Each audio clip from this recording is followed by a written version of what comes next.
भवानी शंकरो वंदे श्रद्धा विश्वासरूपिणो याभ्यां विना न पश्यन्ति सिद्धाः स्वान्तः स्थमेश्वरम।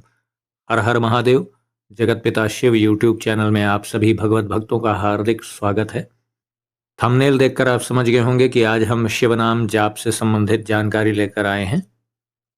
आज इस वीडियो में हम आपको ये बताने का प्रयास करेंगे कि जब कोई साधक या साधिका पहली बार शिव नाम जाप का या अपने किसी भी इष्ट देव के नाम का जाप प्रारंभ करते हैं तो उनके साथ क्या क्या घटनाएं घटती हैं, क्या क्या चीज़ें, क्या क्या लक्षण प्रकट होते हैं उनके सामने। और शिव नाम जाप ही नहीं, आपके जो भी इष्ट देव हों, भगवान श्री राम हो, कृष्ण हो, दुर्गा हो, माता काली हो या हनुमान जी हों, कोई भी इष्ट देव आपके हों, उनके नाम का आप जप करेंगे तब ये लक्षण आपको दिखाई देंगे जो कि इस वीडियो में बताया जाएगा। इसको मंत्र जाप से जोड़कर देखने का प्रयास न करें, क्योंकि मंत्र जाप के लक्षण इससे कुछ भिन्न होते हैं, कुछ अलग होते हैं। तो आज मेनली हम आपको शिव नाम जाप का जो प्रभाव पड़ता है हमारे जीवन पर जब हम उसे प्रारंभ करते हैं, वो उसका क्या लक्षण होते हैं वो हम आज आपको बताने का प्रयास करेंगे। और जिनके अन्य भी इष्ट देव हैं वो भी ये लक्षण अपने ऊपर, अपने मन में इसकी कसौटी कर सकते हैं। आगे बढ़ने से पहले मैं आप सभी दर्शकों का इस ओर ध्यान आकर्षित करना चाहूँगा। कूर्म पुराण के अनुसार उसमें जो लिखा है वो मैं आपको बता रहा हूँ। ब्रह्मकृत युगे देवस्त्रेतायाम भगवान रवि द्वापरे दैवतम विष्णु कलौ देवो महेश्वरः। इसका अर्थ आप समझिए। सतयुग में ब्रह्मा जी की बहुत महत्ता थी। और इस श्लोक के अनुसार त्रेता युग में भगवान सूर्यदेव का बड़ा महत्व था और द्वापर युग में भगवान विष्णु का बहुत अधिक महत्व था, भगवान कृष्ण का महत्व था। और कलौ देवो महेश्वरः, कलयुग में भगवान महादेव का ही अत्यधिक महत्व है। और आप ध्यान दीजिए कि कलयुग में जितने भी जागृत देवी देवता हैं वो सब भगवान शिव से ही संबंधित हैं, चाहे वो माता काली हों जो कि कलयुग में जागृत देवी मानी गई हैं, और भैरव बाबा जो कि जागृत देव हैं, जिन्हें हम क्षेत्रपाल भी के रूप में जानते हैं, वो भी भगवान शिव के ही अंश हैं। और भक्त शिरोमणि आप समझ ही गए होंगे, भगवान श्री हनुमान जी भगवान शिव के 11वें रुद्रावतार हैं, वो भी कलयुग में जागृत देवता हैं। तो ये आप समझ लें कि कलिकाल में भगवान शिव की उपासना के बगैर उद्धार होना ही नहीं है आपका, ये पहले ही समझ लीजिए। और एक और बहुत ही महत्वपूर्ण बात बता रहा हूं मैं। आपने देखा होगा, मेरा जब भी कोई भी वीडियो प्रारंभ होता है तो मैं एक श्लोक बोलता हूं जो कि रामचरितमानस से लिया गया है, जिसे गोस्वामी तुलसीदास जी ने रचित किया है। भवानी शंकरो वंदे, जो मैं प्रारंभ में बोलता हूं, इसका कभी अर्थ आप जानने का प्रयास करें। उसका अर्थ क्या है? उसका अर्थ ये है कि विश्वास भगवान शिव हैं और श्रद्धा माँ जगदम्बा हैं, और इनकी उपासना के बगैर हमारे हृदयस्थ जो परमेश्वर परम तत्व है, जो परमात्म तत्व है, वो कोई भी देख नहीं पाता है। अर्थात भगवान महादेव और माँ जगदम्बा की कृपा के बगैर, उनकी उपासना के बगैर आपको भगवत साक्षात्कार तो असंभव है, वो हो ही नहीं सकता है।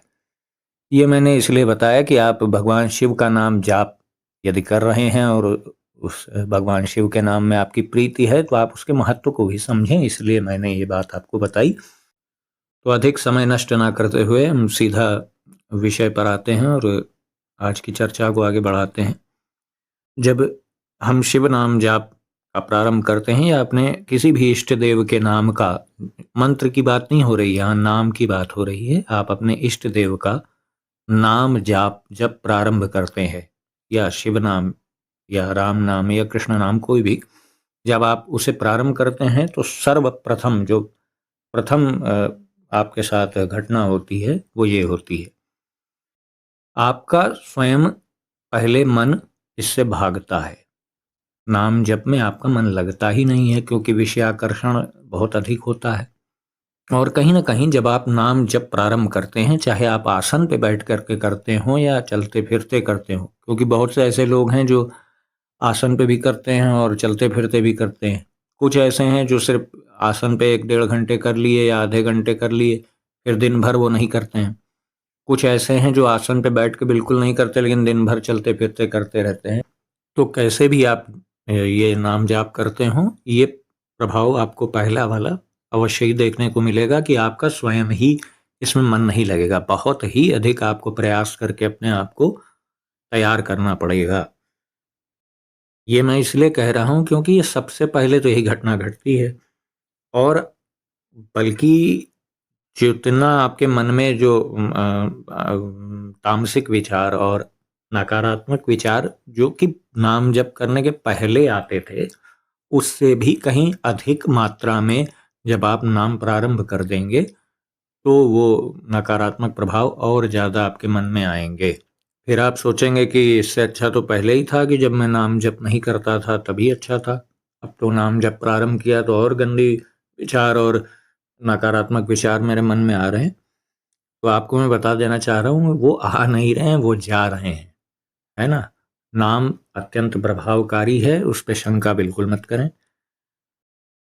वो जो नकारात्मक विचार आपको नाम जप करने के बाद उनकी अधिकता बढ़ती हुई आपको दिख रही है, वो असल में आ नहीं रहे हैं, जा रहे हैं।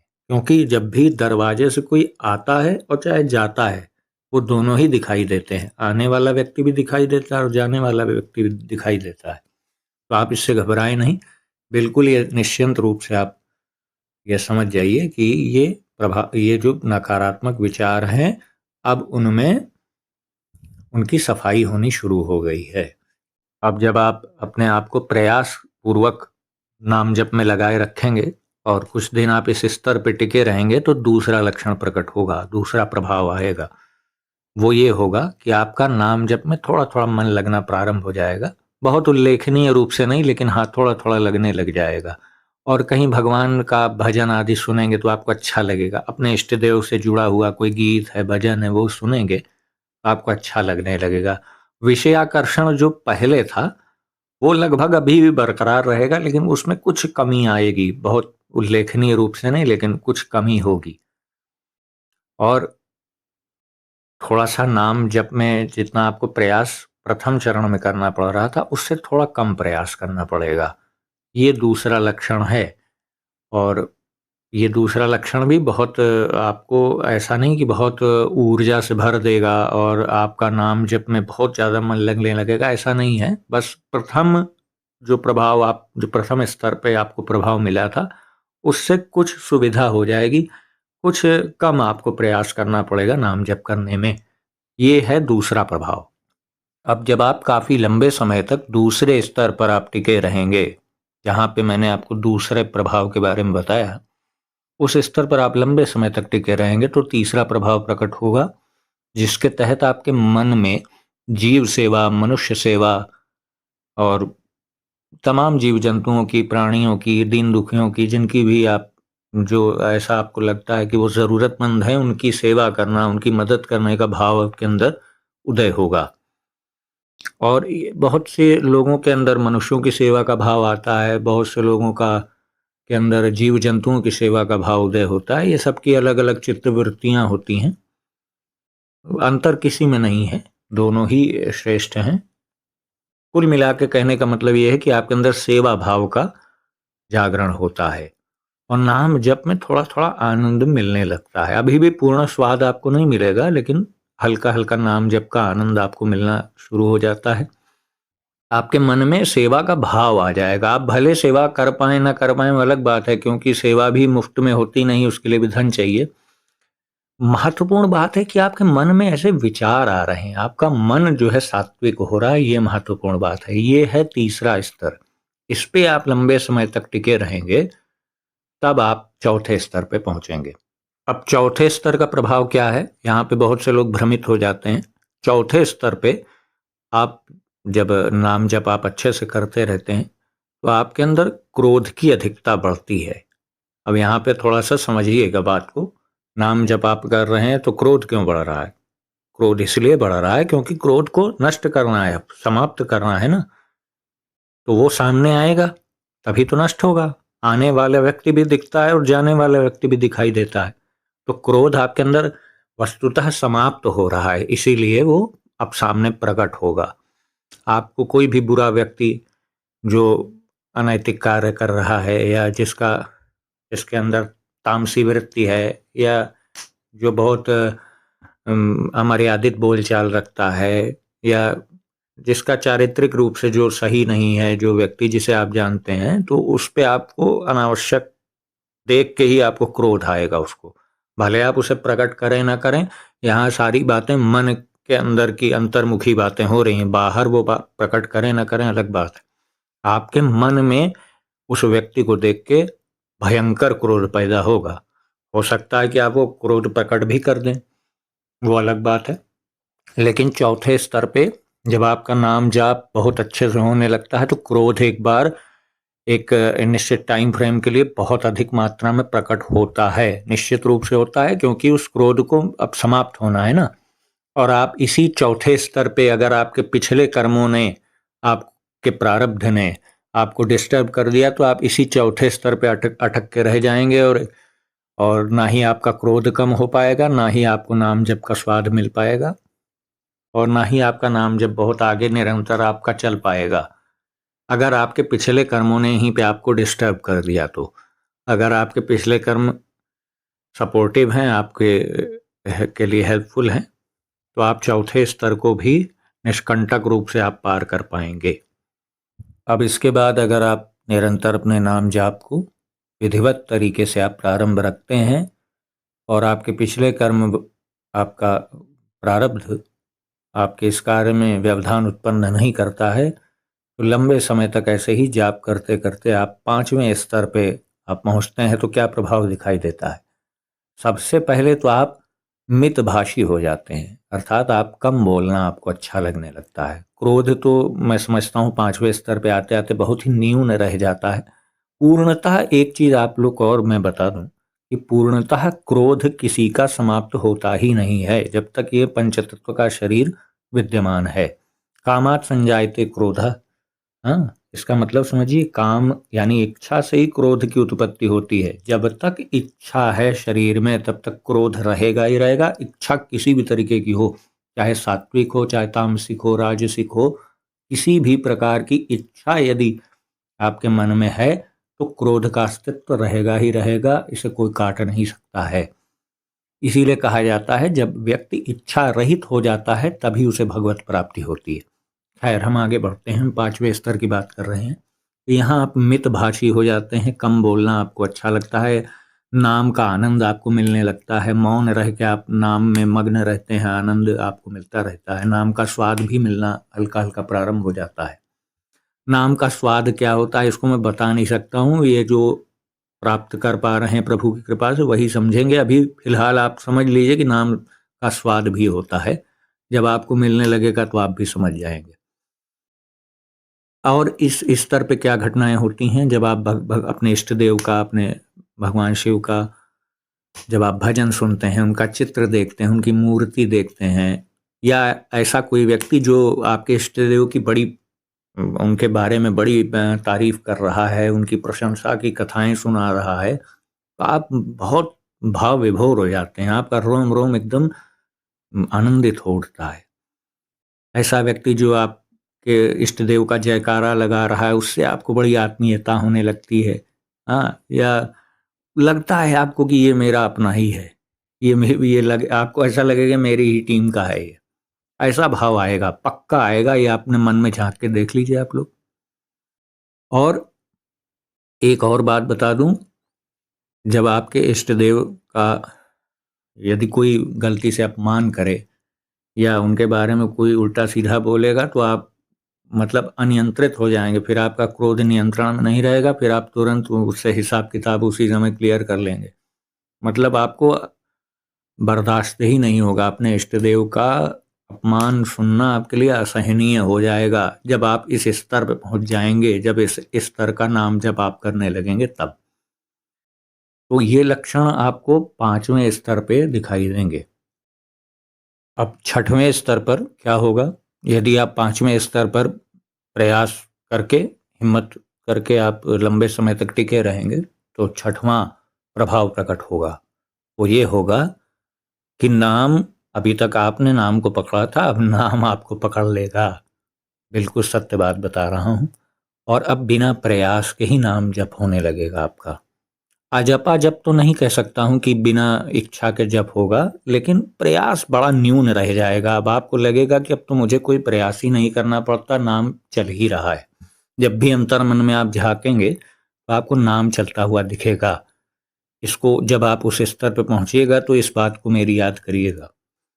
अब मन जैसे ही आपका कहीं अन्यत्र भागेगा, इष्ट देव के अन्यत्र कहीं भी भागेगा, तो आपको तुरंत पता चल जाएगा। और जैसे ही पता चलेगा कि मन को वश में करने का एक आज आपको रहस्य बता दूं कि बस मन जहां जाता है, वो जाने का स्थान यदि हमें पता चल जाए कहाँ जा रहा है, तो खट से वो तुरंत अपने आप लौट आएगा। बस हमें ये जानना है कि वो जा कहाँ रहा है।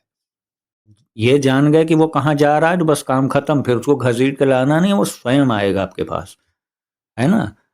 मन आपसे है, आप मन से थोड़ी ना है। मन का अस्तित्व आपसे है। मन आप ये ना सोचिए कि मन आपको चला रहा है। ये तो सांसारिक लोगों को मन दौड़ा रहा है ना, बंदर की तरह नचा रहा है। लेकिन आप साधक हैं, आप मन पे शासन करने वाले हैं। आपने अपनी बुद्धि विवेक से अपने मन को नियंत्रित कर रखा है। मन आपको थोड़ी चला रहा है। मन आपको चला रहा होगा तो आप नाम जप कैसे कर पाएंगे। तो अब आपका बड़ा ही न्यूनतम प्रयास में नाम जप होने लगेगा। और नाम कहीं भी आपके इष्ट देव के अन्यत्र कहीं भी जाएगा तो आपको तुरंत आभास होगा और तुरंत आप उसे घसीट के ले आएंगे और नाम जप में तुरंत उसे प्रवृत्त कर देंगे। ये तो रहा छठवां स्तर। अब जब आप लंबे समय तक इस स्तर पर टिके रह जाते हैं और पिछले आपके जो पूर्व कृत कर्म हैं, पूर्व के संचित पाप पाप कर्म आदि हैं, वो अगर आपको डिस्टर्ब नहीं करते हैं इस स्तर पे, तो आपका अगला स्तर जो कि सातवां स्तर है, उसका प्रभाव आपको दिखाई देगा। और वो होगा अजपा जाप का। अजपा जाप में एक बार सुरत लगा दी तो बस नाम चल ही रहा है, चल ही रहा है, चल ही रहा है। वो बंद नहीं होगा। आपको अच्छे से ये स्मृति रहेगी कि मैं नाम का स्मरण करते करते सो रहा हूँ। और जब आप सो करके उठेंगे तो चेतना आने के पहले नाम चलता हुआ आपको सुनाई देगा मन में। ये ध्यान रखिएगा। यही इसी को अजपा जप कहते हैं, जिसमें सांस प्रश्वास में जाप होता है। हालांकि बहुत से लोगों का प्राणवायु यानी श्वास लेते वक्त भी जाप होता है और अपान वायु श्वास निकालते वक्त भी जाप होता है। इस तरीके से भी बहुत से लोगों का अजपा जाप होता है। और बहुत से लोगों का श्वास से संबंध हटा करके मन में ही अलग अलग रूप से वो जाप चलता रहता है। वो दोनों ही अजपा जाप होते हैं और दोनों ही बड़े उच्चतम स्तर की स्थिति है। तो ये जो है नाम जप का सबसे उत्तम जो लक्षण है, सबसे उच्च कोटि का, यह जपा जाप आपका प्रारंभ हो जाता है। इसी स्तर पर आपके मन की सारी इच्छाएं या तो मिटा दी जाती हैं या उसे पूर्ण कर दिया जाता है आपके इष्ट देव के द्वारा। अभी तो आप इच्छा रहित होंगे ना, या तो इच्छा को मिटा दिया जाए या इच्छा को पूरी कर दिया जाए। तो इच्छा रहित होने के बाद ही जब आपका मन पूर्ण रूप से इच्छाओं से खाली हो जाएगा, तभी उसमें भगवत प्रकाश का उदय होता है। तो ये था सातवें स्तर का प्रभाव। अब इसके बाद भी यदि आप इस स्तर पर टिके रहते हैं काफी लंबे समय तक, तो आपको और भी दिव्य और चमत्कारिक और रहस्यमयी अनुभव होते हैं, जो कि मैं सार्वजनिक रूप से इस वीडियो में आपको नहीं बता सकता हूँ, क्योंकि इसकी भी अपनी एक मर्यादा होती है। जितनी सामान्य बातें थी वो मैंने आपको बता दिया है। जब आप इन स्तरों को पार करते हुए आखिरी सातवें स्तर तक आप पहुंचेंगे तो आगे की चीज़ें आपको स्वयं अनुभव हो जाएंगी। उसे कोई किसी को भी बताने की ना आवश्यकता है, ना आपको किसी से सुनने की आवश्यकता है। आपका स्वयं आपका मन आपको उसकी कसौटी कर लेगा। और एक विशेष लक्षण और भी है, यदि आप भगवान शिव के नाम का जाप करते हैं तो दूसरे तीसरे स्तर से ही आपके अंदर वैराग्य का भाव भी प्रबल रूप से प्रकट होने लगेगा। फिर आपके अंदर बहुत ज़्यादा दिखावे की और विलासितापूर्ण जीवन जीने की ये सब इच्छाएं बिल्कुल रह नहीं जाएंगी। थोड़ी बहुत रह सकती हैं प्रारंभ में, लेकिन जब आप छठवें सातवें स्तर तक आते हैं तो फिर ये सोचना ही व्यर्थ है कि आप सांसारिक व्यक्तियों की तरह व्यवहार करेंगे, है ना? ये है नाम जाप का प्रभाव। तो मैंने ये जितने भी लक्षण और प्रभाव आपको बताए हैं, ये सिर्फ नाम जाप के ऊपर ही फिलहाल लागू हैं। मंत्र जाप करने में भी लमसम ऐसे ही लगभग लक्षण दिखते हैं, लेकिन थोड़ा-सा अंतर होता है उसमें। लेकिन ये जो मैंने आपको बताया, ये नाम जाप का प्रभाव बताया है। वो चाहे आप शिव नाम जाप का प्रयोग करें या भगवान श्री राम का नाम जाप करें या कृष्ण जी का नाम जाप करें या किसी भी मातृ शक्ति का आप जाप करें, तो लगभग 99% कुछ थोड़ा अंतर हो सकता है, लगभग प्रभाव ये ऐसा ही आपको दिखाई देता है। आशा करता हूँ आपको दी गई जानकारी अच्छी लगी होगी। यदि आपको मेरा ये वीडियो पसंद आया तो इसे लाइक करें और शेयर करें, चैनल को सब्सक्राइब करें और बेल आइकन को अवश्य प्रेस कर दीजिएगा, जिससे भविष्य में आने वाले मेरे सभी वीडियोस के नोटिफिकेशन आपको मिलते रहें। और एक और मैं रिक्वेस्ट करता हूं कि आपको जिस विषय पर वीडियो चाहिए है, तो आप चाहें तो आप कमेंट बॉक्स में आप लिख सकते हैं कि मुझे आगे किस विषय में आप मुझसे वीडियो चाहते हैं। मैं अवश्य ही प्रयास करूंगा कि आप सभी की जिज्ञासाओं को शांत कर सकूं। तो मिलते हैं अगले वीडियो में एक नई जानकारी के साथ। तब तक के लिए आप सभी भगवत भक्तों को हर हर महादेव।